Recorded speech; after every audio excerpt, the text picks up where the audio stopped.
Genesis 11. The Tower of Babel.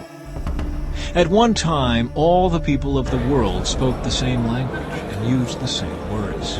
As the people migrated to the east, they found a plain in the land of Babylonia and settled there. They began saying to each other, "Let's make bricks and harden them with fire." In this region, bricks were used instead of stone, and tar was used for mortar. Then they said, "Come, let's build a great city for ourselves with a tower that reaches into the sky. This will make us famous and keep us from being scattered all over the world."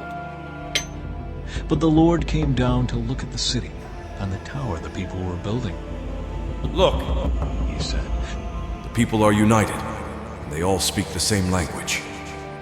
After this, nothing they set out to do will be impossible for them. Come, let's go down and confuse the people with different languages. Then they won't be able to understand each other. In that way the Lord scattered them all over the world, and they stopped building the city. That is why the city was called Babel, because that is where the Lord confused the people with different languages. In this way he scattered them all over the world. The line of descent from Shem to Abram. This is the account of Shem's family. 2 years after the great flood, when Shem was 100 years old, he became the father of Arphaxad. After the birth of Arphaxad, Shem lived another 500 years and had other sons and daughters. When Arphaxad was 35 years old, he became the father of Shelah. After the birth of Shelah, Arphaxad lived another 403 years and had other sons and daughters. When Shelah was 30 years old, he became the father of Eber. After the birth of Eber, Shelah lived another 403 years and had other sons and daughters. When Eber was 34 years old, he became the father of Peleg.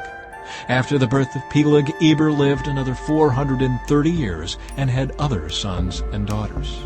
When Peleg was 30 years old, he became the father of Reu.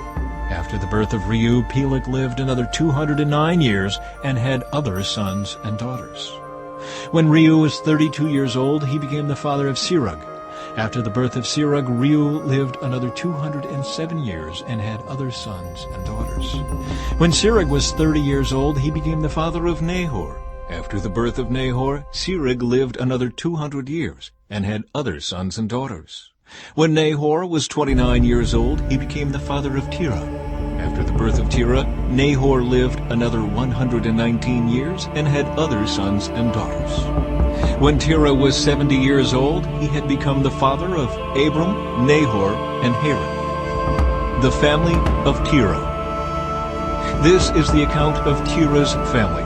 Terah was the father of Abram, Nahor, and Haran was the father of Lot. But Haran died in Ur of the Chaldeans, the land of his birth, while his father Terah was still living. Meanwhile, Abram and Nahor both married.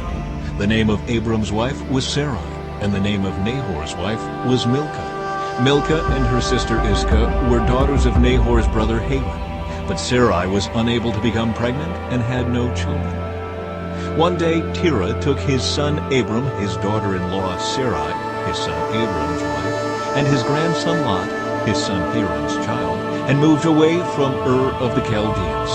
He was headed for the land of Canaan, but they stopped at Haran and settled there. Terah lived for 205 years and died while still in Haran.